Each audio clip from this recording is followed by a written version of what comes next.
عزیزای دلم بریم ببینیم این رفوره چی کار میکنیم. بعضی میگن رفو نمیشه. همکارای عزیز ریدی رفته برار نزن دیگه، خب برد نیستی. بریم ببینیم چی کار میکنیم براری بره. دوستان اول رو تیکه پاره‌گیره درز میگیریم ما.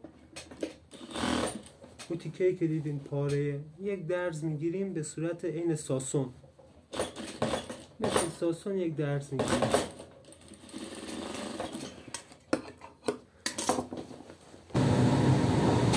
قشنگ پرس بشه و باز بشه. دوستان محل مورد نظر چسب پرشین بزنین. چسب کت، چسب کاغذی اینا نزنین، پارچه‌ای هم ضخیم میشه. چسب پرشین